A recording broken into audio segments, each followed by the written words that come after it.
اعوذ باللہ السمیع العلیم من الشیطان الرجیم من حمزہ ونفخہ ونفثہ بسم اللہ الرحمن الرحیم ربی یسر ولا تعسر وتمم بالخیر ربی زدنی علما۔ ان اللہ اصطفى آدم ونوحا وآل ابراہیم وآل عمران علی العالمین۔ آیت نمبر 33 ہے، ایک ہی آیت پر اکتفا کریں گے، ترجمہ پڑھیں گے تفسیر احسن البیان کا۔ بے شک اللہ نے تمام جہان کے لوگوں میں سے آدم، نوح اور ابراہیم کے خاندان اور عمران کے خاندان کا انتخاب فرما لیا، ان کو منتخب کر لیا، ان کو چن لیا۔ کیا فرمایا اللہ نے؟ اصطفیٰ، ان اللہ اصطفیٰ، اللہ نے منتخب کر لیا، چن لیا۔ پیچھے ہم نے جو آیات تلاوت کی تھیں، جو ہم پیچھے پڑھ چکے ہیں اس سے پہلی نشست میں، تو اس پر بھی ہم آج تھوڑا جائزہ لیں گے۔ لیکن ابھی آپ یہ دیکھیے کہ یہاں کیا بیان ہو رہا ہے کہ جو لوگ رسول اللہ صلی اللہ علیہ وسلم کی اطاعت سے اس لیے گریز کر رہے تھے یا کرتے تھے کہ ان کو آپ صلی اللہ علیہ وآلہ وسلم کی نبوت و رسالت ہی میں کیا تھا؟ شبہ تھا۔ ان کی ہدایت کے لیے ان آیات میں کچھ نظائر انبیاء سابقین علیہم الصلاۃ والسلام کے بیان فرمائے گئے ہیں، جن سے یہ شبہات دور ہو جاتے ہیں، رفع ہو جاتے ہیں کہ ان انبیاء سابقین کے تذکرے میں حضرت آدم علیہ السلام، نوح علیہ السلام، آل ابراہیم علیہم الصلاۃ والسلام اور آل عمران کا ذکر کیا ہے؟ اجمالی اور اختصار، یعنی آپ یہ کہیں کہ اجمالاً اور اختصار کے ساتھ یہاں پر کیا گیا ہے۔ اور اس کے بعد کون سا ذکر آنے والا ہے؟ اس کے بعد ذکر حضرت عیسیٰ علیہ الصلاۃ والسلام آنے والا ہے۔ اس لیے اس سے پہلے ان کا جو ننھیالی خاندان ہے، ٹھیک ہے، ان کی نانی، ان کی والدہ کا بھی تفصیلی تذکرہ اور حضرت عیسیٰ علیہ السلام کا نہایت مفصل ذکر کیا گیا ہے، ٹھیک ہے، جس کی حکمت اور مصلحت ہم انشاءاللہ آگے پڑھیں گے، ٹھیک ہے۔ اچھا، خلاصہ یہ ہے کہ امت محمدیہ صلی اللہ علیہ وسلم کو آخر زمانے میں حضرت عیسیٰ علیہ السلام کے ساتھ کام کرنا ہے، اس لیے ان کی پہچان اور علامات کے بیان کرنے کا اہتمام قرآن میں ہے۔ اچھا، ایک چیز سمجھ لیجئے کہ عیسیٰ علیہ السلام نزول فرمائیں گے نا، ابھی تشریف لائیں گے، تو یہ امت یعنی نبی کریم صلی اللہ علیہ وسلم کی امت اور عیسیٰ علیہ السلام، یعنی یہ دین کی مشن کے لیے کام ہونے والا ہے، تو اس لیے یہ ذکر بھی بہت ضروری ہے تاکہ لوگ اس سے مانوس رہیں۔ بے شک اللہ تعالیٰ نے نبوت کے لیے منتخب فرمایا ہے حضرت آدم علیہ السلام کو اور حضرت نوح علیہ السلام کو اور حضرت ابراہیم علیہ السلام کی اولاد میں سے بعضوں کو، جیسے حضرت اسماعیل علیہ السلام، حضرت اسحاق علیہ السلام، حضرت یعقوب علیہ السلام اور تمام انبیاء بنی اسرائیل کے جو اولاد یعقوب علیہ السلام یعنی ان کی اولاد ہیں، اور ہمارے نبی صلی اللہ تعالیٰ علیہ وآلہ وسلم آپ کی اولاد اسماعیل علیہ السلام سے ہیں، اور عمران کی اولاد میں سے بعضوں کو۔ اور تفسیر قرطبی اور ابن کثیر کے حوالے سے بیان کیا جاتا ہے کہ انبیاء علیہ السلام کے خاندانوں میں دو عمران گزرے ہیں، ایک حضرت موسیٰ علیہ السلام اور ہارون علیہ السلام کے والد، اور دوسرے مریم علیہ السلام۔ تو بی بی مریم علیہ السلام کے والد عمران، تو کچھ مفسرین کے نزدیک جو ہے وہی مراد ہیں، یہاں جو عمران کی بات ہوئی ہے تو وہی مراد ہیں یہاں پر، وآل عمرانہ، ٹھیک ہے۔ تو بی بی مریم علیہ السلام کے والد جو عمران گزرے ہیں۔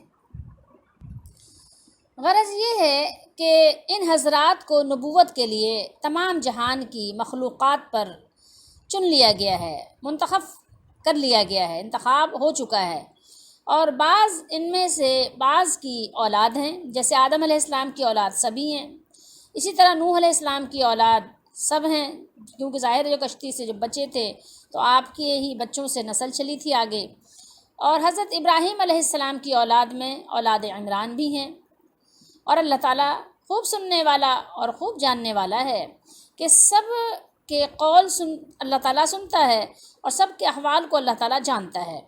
بس جس کے احوال اور جس کے اقوال مناسب شان نبوت کے دیکھے ان کو نبی بنایا، اللہ تعالیٰ نے انتخاب فرمایا، کیونکہ اللہ کی یہ شان نہیں کہ ہر ایک کو نبوت عطا کر دے۔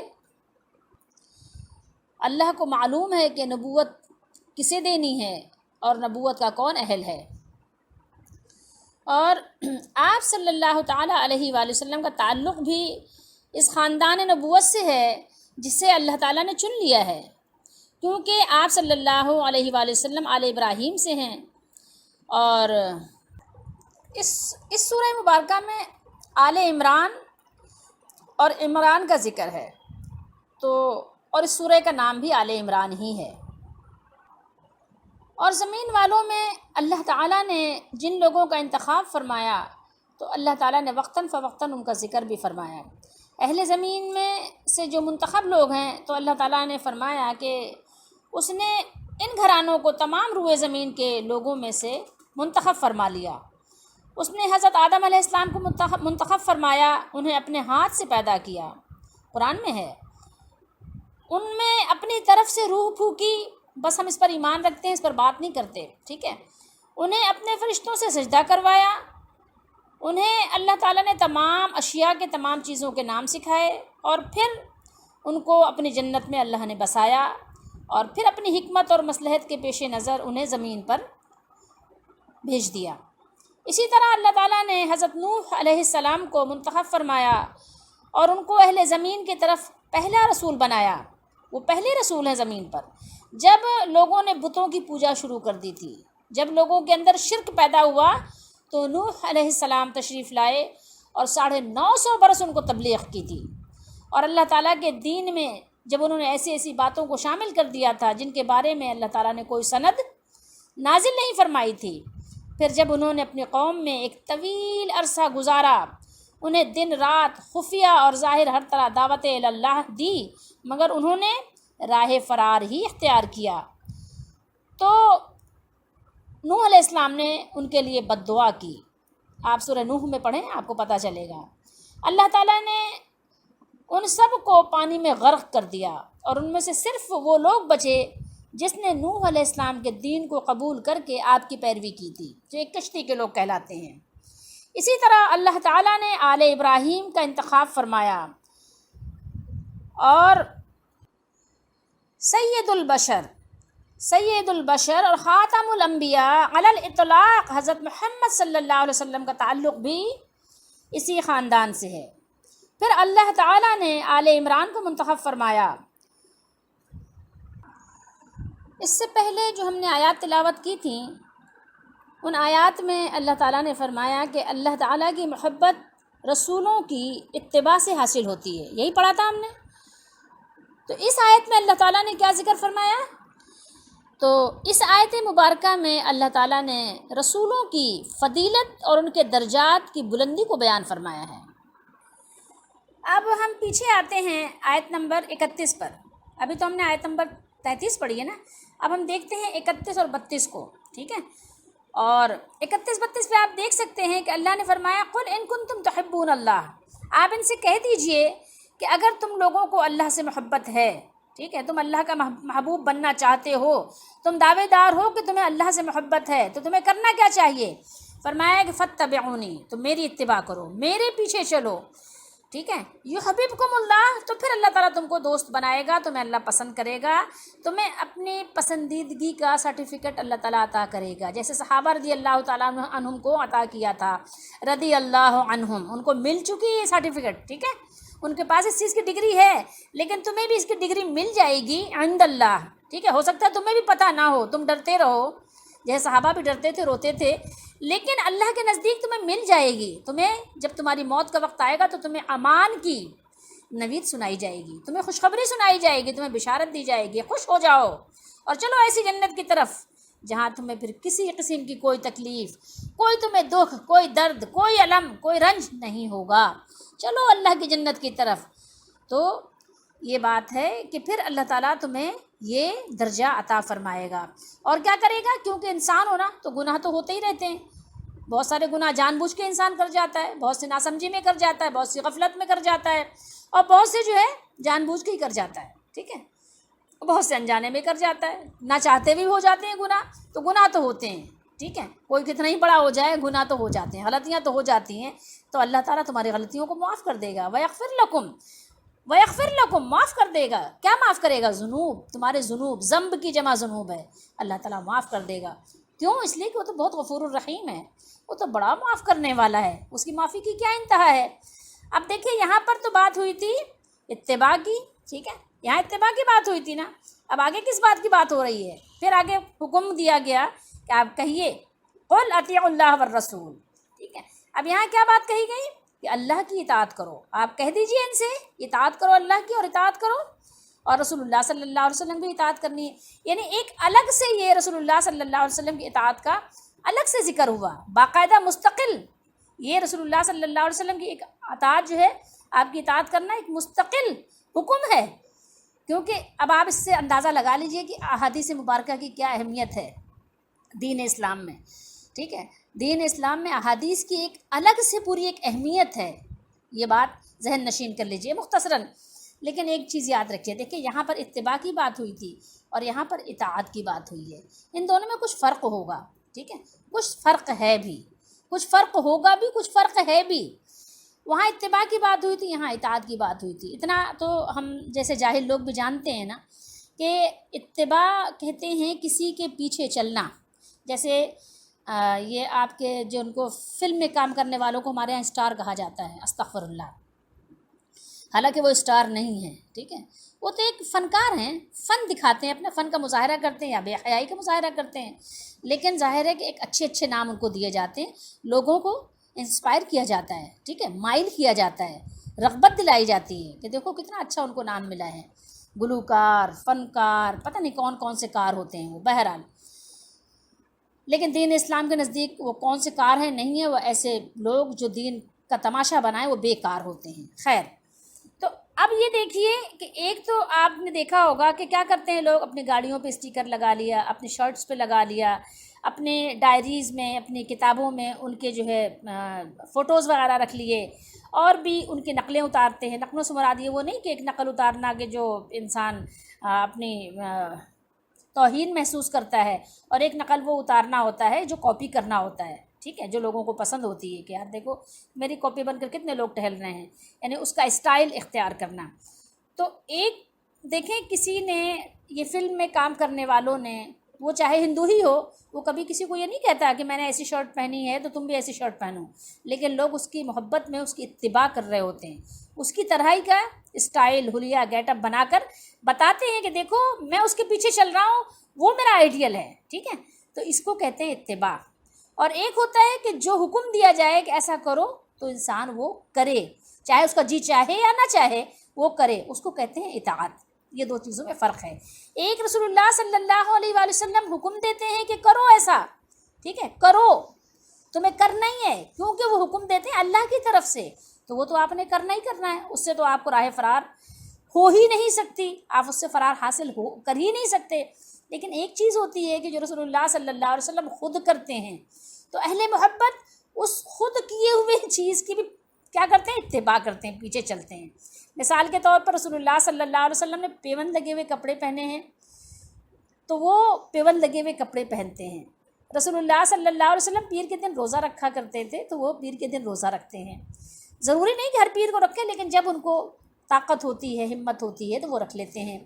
اسی طریقے سے اب یہ حکم نہیں دیا رسول اللہ صلی اللہ علیہ وسلم نے کہ تم ایسا کرو، اسی طریقے سے تہجد کی نماز، رات کی نماز رسول اللہ صلی اللہ علیہ وآلہ وسلم باقاعدگی سے پڑھا کرتے تھے، لیکن امت کو اس بات کا حکم نہیں دیا گیا، بلکہ آپ نے تو رمضان کی راتوں میں تراویح بھی اسی لیے آپ نے امت کو پڑھانے سے چوتھے دن مؤخر کر دی، اور بلکہ ملتوی کر دی، آپ کہیے پڑھایا نہیں، تو اس لیے تاکہ امت پہ فرض نہ ہو جائے اور پھر ان کو شاق گزرے، مشکل میں وہ مشقت میں پڑ جائیں، تو لیکن کیا ہوا، بعد والوں نے اس کو اتباع کیا، ٹھیک ہے، بعد والے اس پر چلے، کیونکہ رسول اللہ صلی اللہ علیہ وسلم کرتے ہیں تو وہ فرض ہو جاتی، لیکن آپ کے بعد اگر کیا گیا تو فرض ہونے کا تو اندیشہ ہی ختم ہو گیا. کیوں؟ اس لیے کہ وحی کے نزول کا موقع ختم ہو گیا، نبی چلے گئے، اب وحی کا نزول نہیں ہوگا تو اب وہ تراویح فرض نہیں ہو سکتی.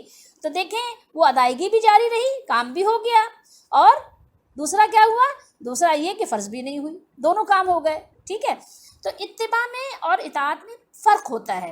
اب آپ اس پہ غور کریں گے تو آپ کو اندازہ ہوگا، بار بار آیات کی تلاوت کریں، بار بار اس کا ترجمہ پڑھیں، بار بار اس پہ غور کریں تو آپ کو سمجھ آئے گی انشاءاللہ. اور اللہ سے دعا کریں کہ اللہ تعالیٰ مجھے سمجھنے کی توفیق دے، ہمیں قرآن کا فہم عطا کرے. ٹھیک ہے، قرآن سے علم و حکمت و دانائی عطا کرے، قرآن پر عمل کی، اس پر ایمان لانے کی، یقین رکھنے کی، اور پھر اس کے مطابق زندگی کو بنانے کی، اور پھر اس کو آگے پہنچانے کی ہمیں توفیق عطا فرمائے. تو یہ ہے کہ اطاعت اور اتباع میں تھوڑا فرق ہے. اب ذرا آپ دیکھیے کہ رسول اللہ صلی اللہ علیہ وسلم کی اطاعت کا حکم دیا گیا اور اللہ کی اطاعت کا حکم دیا گیا، اتباع کا حکم دیا گیا. اب آئیے ذرا اتباع اور اطاعت پہ غور کر لیتے ہیں کہ رسول اللہ صلی اللہ علیہ وسلم نے کس چیز کا حکم دیا ہے کرو. کیا رسول اللہ صلی اللہ علیہ وسلم کی اطاعت میں کہیں، آپ کے احکام میں، حکم دینے میں کہیں یہ بات بھی ہے کہ لوگوں ہنسو اور ہنساؤ، ہنستے رہو اور ہنساتے رہو؟ کیا اس بات کی تعلیم ہے رسول اللہ صلی اللہ علیہ وسلم کی تعلیمات میں سے؟ کیا یہ تعلیم ہمیں ملتی ہے کیا کہ ہنستے رہو ہنساتے رہو؟ دیکھیں، ایک تو وہ ہے کسی کے چہرے پہ خوشی بکھیرنا، کس طرح سے کہ کوئی بیمار تھا، آپ نے جا کر اس کو دوا دلائی. ٹھیک ہے، کوئی معذور تھا، آپ نے جا کر اس کی مدد کی، آپ نے اس کی دعائیں لیں، تو آپ کیا ہوا؟ اس کے چہرے پہ خوشی آ گئی، مسکراہٹ آ گئی، آپ نے اس کو ایک خوشی فراہم کر دی، حقیقی خوشی، واقعتاً خوشی آپ نے اس کو دی. کسی کا بچہ بیمار تھا، آپ نے اس کو ہاسپٹل میں ایڈمٹ کروایا، اس کا علاج کروایا، آپ نے اس کے دل کو ایک خوشی فراہم کی. تو یہ کیا ہے؟ یہ تو اس کی مطلب اسلام نے اس کا حکم دیا ہے، ایسا کرو. ٹھیک ہے، ایسا کرنے والا کیا ہے؟ وہ رات میں تہجد پڑھنے والا، دن میں روزے رکھنے والے کی طرح ہے. ایسا کرنے والا، بیواؤں کی مدد کرنا، یتیموں کا سہارا بننا، مسکینوں کی دلجوئی کرنا، یہ تو یعنی اسلام کا پسندیدہ امر ہے. لیکن آپ یہ بتائیے کہ کیا اسلام اس بات کو پسند کرتا ہے کہ آپ دین کا مذاق بنا کر لوگوں کو ہنساؤ، اسلام کا مذاق بنا کر لوگوں کو ہنساؤ، جنت اور دوزخ کی مذاق کر کے لوگوں کو ہنساؤ، یا فرشتوں کا مذاق بنا کر لوگوں کو ہنساؤ، لوگوں کی نقلیں اتار کر لوگوں کو ہنساؤ؟ کیا اسلام کی تعلیمات میں سے کہیں آپ کو یہ چیز ملتی ہے؟ ہرگز نہیں ملتی. یا بلا وجہ فضول باتیں کر کے ہنستے رہو ہنساتے رہو؟ اللہ کے نبی صلی اللہ علیہ وسلم نے فرمایا کہ جو میں جانتا ہوں اگر تم کو معلوم ہو جاتا تو تم ہنستے کب روتے جاتا. قرآن نے حکم دیا فَلْيَضْحَكُوا قَلِيلًا وَلْيَبْكُوا كَثِيرًا، تمہیں چاہیے کہ تم ہنسو کم اور رو زیادہ. فَلْيَضْحَكُوا قَلِيلًا، قلیل کم ہنسو. ٹھیک ہے، ضحک کہتے ہیں ہنسنے کو، اور وَلْيَبْكُوا بکا کہتے ہیں کس کو؟ رونے کو. ٹھیک ہے، بکا رونے کو کہتے ہیں. تو فَلْيَضْحَكُوا قَلِيلًا وَلْيَبْكُوا كَثِيرًا، اور چاہیے کہ تم زیادہ رو. اعمال تمہارے اور ہمارے ایسے ہیں کہ ہمیں چاہیے کہ ہم زیادہ روئیں. پتہ نہیں موت کیسے آئے گی، کیسے موت آئے گی؟ اتنی شان و شوکت سے پھر رہے ہیں، پتہ نہیں کب آ جائے وہ وقت کہ ویل چیئر پہ بیٹھ جائیں اور لوگوں کو حسرت سے دیکھ رہے ہوں، اور نگاہیں ہماری حسرت سے لوگوں کو پاؤں چلتا ہوا دیکھیں. پتہ نہیں کب پیمپر پہننے کی باری آ جائے. سوچئے، پتہ نہیں کب وہ باری آ جائے کہ سانس لینا مشکل ہو جائے. ٹھیک ہے، آکسیجن کم ہو جائے. تصور کیجئے، پتہ نہیں جسم کے اعضاء کب جواب دے جائیں. ہمیں ان چیزوں کی فکر اور پرواہ نہیں ہے. ہم ہنس رہے ہیں، ہنسا رہے ہیں، اور ہمارا یہ مشغلہ بن گیا ہے. ہم خوش ہو رہے ہیں اور ہم سمجھ رہے ہیں کہ ہم نے بڑا کارنامہ انجام دیا ہے. ٹھیک ہے، تو یہ ہنسی بکھیرنے کے لیے اسلام نے نہیں کہا کہ آپ فضول، بلکہ اسلام نے کیا کہا؟ اسلام نے کہا کہ دیکھو، جو اللہ اور آخرت پر ایمان رکھتا ہے، اللہ اور روز آخرت پر جس کا ایمان ہے، اسے چاہیے کہ کیا کرے؟ اسے چاہیے کہ اچھی بات کرے یا خاموش رہے. اچھی بات کون سی ہے؟ دنیا کی ترقی کی کوئی بات کرو. ٹھیک ہے، دنیا کے جو ہمارے مسائل ہیں ان کو حل کرنے کے لیے کوئی پلاننگ کرو. ٹھیک ہے، اس کے لیے کوئی مشن شروع کرو، اور یا آخرت کے فائدے کی بات کرو، یا اللہ کی تعریف کرو، یا رسول اللہ صلی اللہ علیہ وسلم کی سنت بیان کرو، یا صحابہ کرام رضی اللہ تعالیٰ عنہم کے عمل کو اجاگر کرو، ان کے واقعات سناؤ، یہی ہے کام کی باتیں. یا کسی کے دل جوئی کے لیے بات کرو، ٹھیک ہے، کسی کے دل جوئی کے لیے کوئی بھی ہو، پڑوسی ہو، گھر والے ہوں، ماں باپ ہوں، خالہ ماموں ہوں، چچا پھپھی ہوں، کزنز ہوں، دوست احباب ہوں، تو ان سے دل جوئی کی بات کرو. تو یا تو وہ اچھی بات کرے یا تو وہ خاموش رہے. جس کا کس پر ایمان ہو؟ اللہ اور آخرت پر، آخرت کے دن کے اٹھنے پر. اللہ پر بھی ایمان ہو اور آخرت کے دن کے اٹھنے پر ایمان ہو تو اسے چاہیے کہ اچھی بات کرے یا خاموش رہے. اور فرمایا من سماتا نجا، جو خاموش رہا، جو چپ رہا، اس نے نجات پائی. فضول بولنا اسلام میں اس کی کوئی گنجائش نہیں ہے کہ فضول بکواس آپ کرتے رہیں. اس کے علاوہ آپ دیکھ لیجئے کہ رسول اللہ صلی اللہ علیہ وسلم کی زندگی کے جو آپ کے معمولات ہیں ان میں آپ کو کہیں یہ چیز ملتی ہے کیا جو آپ کے اتباع کا حکم دیا گیا؟ کہیں ایسی چیزیں ملتی ہیں آپ کو؟ فضول حرکتیں، نعوذ باللہ استغفر اللہ، صحابہ رضی اللہ تعالیٰ عنہم میں آپ کو کبھی نظر آتی ہیں؟ کہیں اٹھا کے پڑھ لیجئے، سیرت پڑھیے، صحابہ کی سیرت پڑھیے، رسول اللہ صلی اللہ علیہ وسلم کی سیرت پڑھیے. تو ہمیں تو اس کے اتباع کا حکم دیا گیا تھا، ہمیں تو جو حکم دیا گیا تھا اس کا حکم دیا گیا تھا، یعنی جس کا حکم دیا گیا تھا تو ہمیں یہ حکم دیا گیا تھا کہ اس کی اطاعت کریں. کیا؟ جس کا حکم دیا گیا تھا تو ہمیں یہ بھی حکم دیا گیا کہ اطاعت بھی اس کی کرو جس کا حکم دیا گیا ہے. بات سمجھ آ رہی ہے؟ جس کا حکم دیا گیا ہے اسی کی اطاعت کرو، یہ بھی حکم دیا گیا. اس کے خلاف نہ کرو، اس کے خلاف کرو گے تو کیا ہوگا؟ اس کے لیے اللہ نے فرمایا کہ اگر ان چیزوں سے منہ پھیریں، اتباع بھی نہ کر سکیں اور اطاعت بھی نہ کر سکیں اور پھر اس سے منہ پھیریں تو آپ کہہ دیجئے کہ اللہ کو تعالیٰ کو تو کوئی کافر اچھا نہیں لگتا. تو جو منہ پھیرے رسول اللہ صلی اللہ علیہ وسلم کی تعلیمات سے تو وہ اللہ تعالیٰ کو کافر نہیں اچھے لگتے. قرآن کا حکم ہے، کسی مولوی کا فتویٰ نہیں ہے یہ. قرآن ایسوں کو کافر کہتا ہے کہ جو رسول اللہ صلی اللہ علیہ وسلم کی سنتوں سے منہ پھیرے، روگردانی کریں، اس کا مذاق بنائیں، تو قرآن ایسے لوگوں کو کافر قرار دیتا ہے. قرآن ڈکلیئر کر رہا ہے. میں اور آپ کون ہو سکتے ہیں کسی مسلمان کو کافر کہنے والے، کسی کلمہ گو کو کافر کہنے والے؟ لیکن کلمہ پڑھنے سے اگر مسلمان ہو جانا آسان ہوتا تو اس سے بڑی کوئی بات ہی نہیں تھی، بہت آسان بات تھی. زباں سے کہہ بھی لیا لا الہ تو کیا حاصل، دل و نگاہ مسلمان نہیں تو کچھ بھی نہیں. تو اتباع کرنا تو اتنا کوئی آسان بھی نہیں ہے. رسول اللہ صلی اللہ تعالیٰ علیہ وآلہ وسلم نے اپنا گھر کیسا بنایا تھا؟ کون اتباع کر سکتا ہے؟ کون جھوپڑی میں رہ کے گزارا کر سکتا ہے جس کے پاس مال بھی ہو؟ کوئی بادشاہ کر سکتا ہے کیا ایسا؟ کہ آپ صلی اللہ علیہ وسلم کا گھر، اس میں دروازہ بھی نہیں تھا، کھجور کی چھالوں کی چٹ ڈلی ہوئی تھی. آپ صلی اللہ تعالیٰ علیہ وآلہ وسلم کا ایسا گھر تھا. آپ صلی اللہ علیہ وسلم روکھی سوکھی کھاتے تھے. بلکہ ام المومنین اماں عائشہ صدیقہ رضی اللہ تعالیٰ عنہا فرماتی ہیں کہ رسول اللہ صلی اللہ علیہ وسلم نے اپنی پوری زندگی، جو آپ کے نبوت کی زندگی ہے، پوری زندگی کبھی چھنا ہوا آٹا نہیں کھایا اور کبھی آپ نے پتلی چپاتی نہیں کھائی. ہم تو ہر وقت کھانے پینے کی باتیں کرتے ہیں، ہر وقت کھا رہے ہیں، پی رہے ہیں، مست ہیں، ہر وقت کھانے پینے کی بات، ہنسی مذاق کی بات. تو کون اتباع کر سکتا ہے؟ کس کے بس کی ہے بات یہ کہ کون اتباع کرے؟ وہ تو انہی کا جو ہے کیا کہتے ہیں حوصلہ تھا جو کر گئے صحابہ رضی اللہ تعالیٰ عنہ. عمر رضی اللہ تعالیٰ عنہ جو کی روٹی کھاتے تھے بغیر چھنے آٹے کی، موٹی روٹی کھاتے تھے، حلق میں بھی پھنس جاتا تھا، پانی سے کبھی کبھی اندر کرنا پڑتا تھا. تو یہ انہی کا حوصلہ تھا. بعد والے کیا جانے وہ بندر کیا جانے ادرک کا حال ہے. تو یہی بات ہے کہ اتباع کرنا ہر ایک کے بس کی بات نہیں، ہر کس و ناکس کے بس کی بات نہیں اتباع کرنا. ٹھیک ہے؟ کون ہے کہ جس کے پاس مال بھی اور پیون لگا کر کپڑے پہنے؟ کس کے پاس ہے اتنا حوصلہ؟ ہے کوئی؟ یہ عمر رضی اللہ تعالیٰ عنہ، حضرت علی رضی اللہ تعالیٰ عنہ، بی بی فاطمہ زہرا رضی اللہ تعالیٰ عنہ کا حوصلہ تھا. یہ وہ لوگ کر سکتے تھے، ہم جیسے لوگوں کی بس کی بات نہیں ہے. فاتبعونی، وہ اتباع کرو، رسول اللہ کی اتباع کرو. رسول اللہ صلی اللہ علیہ وسلم گھوڑے پہ سفر کرتے تھے، درزی اور دھوبی بھی آپ کی دعوت کرتے تھے تو آپ قبول کرتے تھے، ان کے ساتھ جا کر دسترخوان پہ بیٹھ کر کھانا کھایا کرتے تھے. لوکی کا شوربہ آپ صلی اللہ علیہ وسلم دعوت میں کھاتے تھے اور قبول کرتے تھے ان کی دعوت کو اور دعا دیتے تھے ان کو. ہم میں ہے کسی کا حوصلہ کہ گدھے گاڑی پہ بیٹھ جائیں؟ رسول اللہ صلی اللہ علیہ وسلم گدھے پر خچر پر سفر کر لیتے تھے. ٹھیک ہے؟ گھوڑے موجود تھے، اونٹ موجود تھے، لیکن آپ گدھے گاڑی پہ بھی سفر کرتے تھے، خچر پہ بھی سفر کرتے تھے. آج ہے کسی کے پاس ایسا کہ مرسڈیز ہو اس کے پاس، اور اس کے پاس بڑی بڑی گاڑیاں 2-2 کروڑ کی، 3-3 کروڑ کی گاڑیاں اس کے پاس ہوں، یا اس کے پاس 50 لاکھ کی گاڑی ہو، یا اس کے پاس 30 لاکھ کی ہو، سیوک کرولا ہو اس کے پاس نئے ماڈل کی، تو کیا آپ بتائیے کیا وہ گدھے پہ بیٹھنا پسند کرے گا؟ کیا کوئی اتباع کرے گا ایسی؟ نہیں کرے گا۔ کر کے دکھائے، اگر ہے تو کسی میں حوصلہ کر کے دکھائے ذرا، خچر پہ بیٹھ کے تو دکھائے کوئی، خچر پہ بیٹھ کے ذرا دعوت میں چلا جائے۔ نہیں، ہم تو اس بات کا شکوہ کرتے ہیں نا پیٹرول مہنگا ہو گیا۔ اسی طریقے سے ذرا کوئی بغیر گدے کی چارپائی بھی ذرا لیٹ کر تو دکھائے، زمین پہ چمڑا بچھا کر اس پر لیٹ کر تو دکھائے۔ ہے اتباع کی کسی میں حوصلہ ایسا ہے؟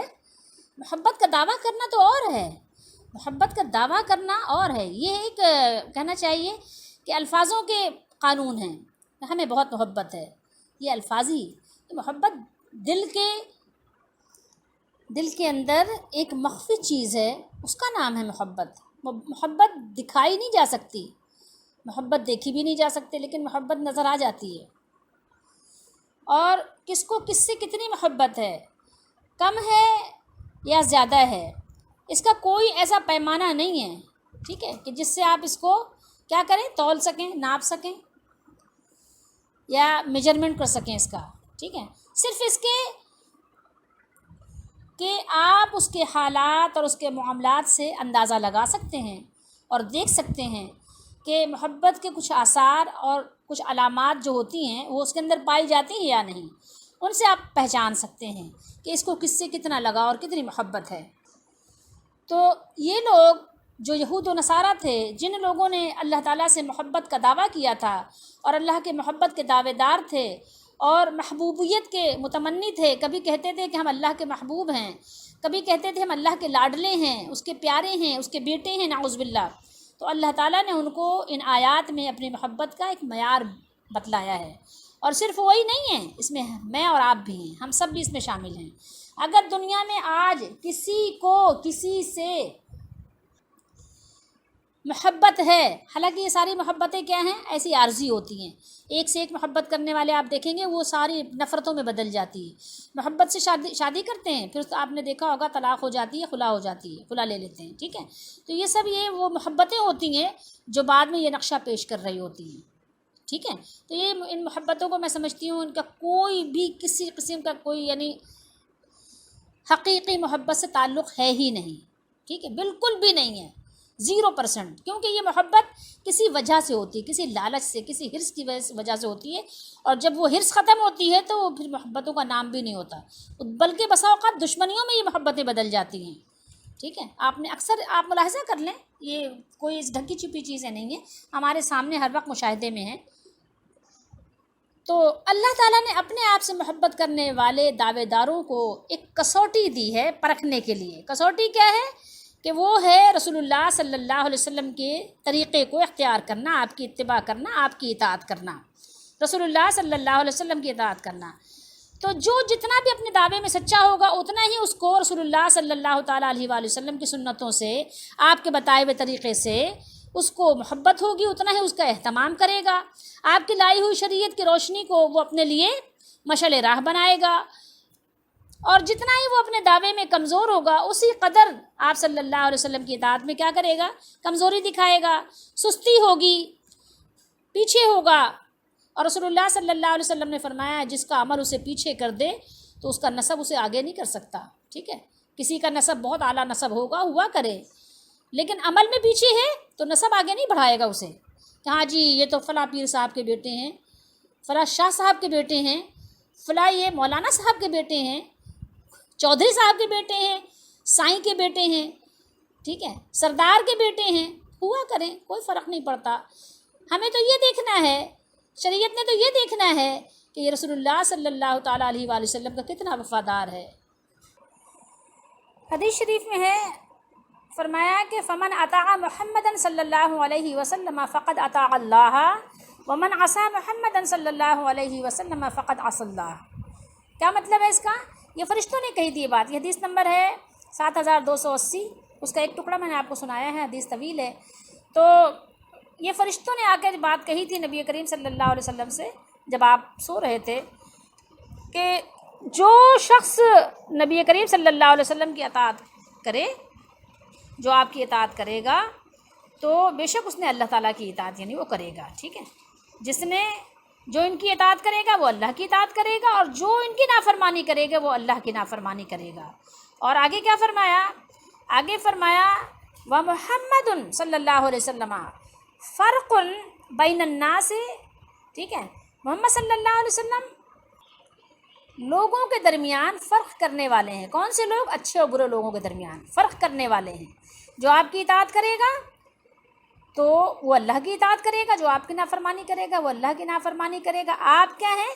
آپ صلی اللہ تعالیٰ علیہ وآلہ وسلم فرق کرنے والے ہیں، ٹھیک ہے، فرق کرنے والے ہیں۔ تو اب اس سے میں اور آپ خود اندازہ لگا لیں کہ ہم اور آپ کتنی نبی کریم صلی اللہ علیہ وسلم کی اطاعت کر رہے ہیں، کتنی اتباع کر رہے ہیں، اور کس درجے میں کھڑے ہوئے ہیں۔ ہم خود اس کا اندازہ لگا لیں، ہمیں خود اس کا جائزہ لے لینا چاہیے۔ کسی اور کو ہمیں ممتحن بنانے کی ضرورت ہی نہیں ہے، ٹھیک ہے۔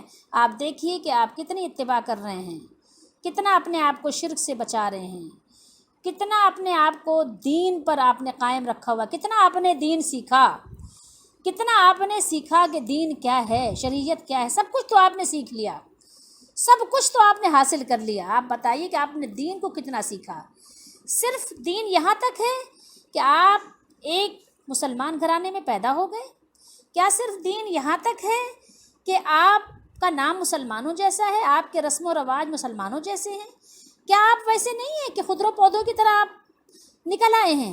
جیسے کہ کھیت میں کسان جب دانہ لگاتا ہے، دانہ ڈالتا ہے کھیت میں، بیج بوتا ہے، تو اس کے ساتھ آپ نے دیکھا ہوگا جب پودے نکلتے ہیں اس بیج سے، تو ساتھ ہی ساتھ کیونکہ پانی اور کھاد سب کچھ زمین کے اندر ہوتا ہے، ڈالا جاتا ہے، باقاعدہ زمین کی آبیاری کی جاتی ہے، اور زمین کے اندر بہت زیادہ زرخیزی پیدا کر دی جاتی ہے، تو زمین کے ساتھ ساتھ جب وہ دانہ اگتا ہے پودا بن کر، اس کے ساتھ خضر و پودے بھی اگ جاتے ہیں۔ لیکن خضر و پودوں کے ساتھ کیا کیا جاتا ہے؟ کسان اسے نکال کر باہر پھینک دیتا ہے۔ تھوڑا ٹائم تو وہ چلتے ہیں، ایسا لگتا ہے کہ یہ پودوں کا حصہ ہیں، یہ ہماری کھیتی کا حصہ ہیں، لیکن وہ کھیتی کا حصہ نہیں ہوتے۔ عام لوگ تو دیکھ کر سمجھتے ہیں کہ یہ بھی کھیتی ہے، شاید اس سے بھی غلہ نکلے گا، لیکن کسان کو معلوم ہوتا ہے کہ کھیتی نہیں ہے، یہ خضر و پودے ہیں، یہ نکل آئے ہیں، خود بخود نکل آئے ہیں۔ کیوں نکلے ہیں؟ کیونکہ زمین اچھی تھی نا، زمین کی آبیاری ہوئی تھی، زمین کی نرائی ہوئی تھی، پھر اس میں بویا گیا ہے، تو اس لیے اس کے ساتھ پانی ڈالا گیا ہے، کھاد ڈالی گئی ہے، تو اس کے ساتھ یہ نکل آئے ہیں۔ موقع غنیمت جانا، اچھا موقع دیکھا انہوں نے، تو یہ بھی اگ گئے ہیں، ٹھیک ہے۔ اور ویسے بھی کہیں بھی اگ جاتے ہیں، لیکن ایسی جگہوں پہ زیادہ اگ جاتے ہیں کیونکہ مواقع بہت ہیں ان کے اگنے کے، پلنے پھولنے کے، تو وہ اگ گئے ہیں۔ لیکن کسان کو معلوم ہے کہ یہ ہمارے لیے نقصان کا باعث ہیں، جو ہماری اصل کھیتی اس کو نقصان پہنچائیں گے، تو کسان کیا کرتا ہے؟ ان کو نکال کر اکھاڑ کر پھینک دیتا ہے، ٹھیک ہے۔ تو اسی طریقے سے آپ خضر و پودوں کی طرح اگ گئے ہو، مسلمان گھر میں پیدا ہو گئے ہو، تو عام لوگ تو سمجھ رہے ہیں کہ ہاں آپ بہت اچھا لگ رہا ہے کہ یار یہ بھی کلمہ پڑھتا ہے، یہ بھی نماز پڑھ رہا ہے، مسجد جا رہا ہے۔ اب یہ کیا ہے کیا نہیں ہے، لیکن اللہ کو معلوم ہے کہ خضر و پودا ہے، کام کا نہیں ہے، یہ دوسروں کو بھی خراب کرے گا، اس کو نکالو اور پھینکو، ٹھیک ہے۔ اللہ نکال کر پھینک دیتا ہے، اور دنیا میں بھی دیکھ لیجئے ذلت و رسوائی مقدر بنی ہوئی ہے، اور آخرت میں جو ہوگا تو اللہ تعالی ہم سب کو اپنے حفظ و امان میں رکھے، اللہ ہم سب کی حفاظت فرمائے، ہمیں دین سیکھنے کی بھی توفیق دے، اس کے لیے بھی وقت دے، جیسے دنیا سیکھا، دنیا کمانے کے لیے بہت وقت نکالا، بہت محنتیں کی، اللہ ہمیں آخرت کے لیے بھی تھوڑا وقت دینے کی توفیق دے، آمین۔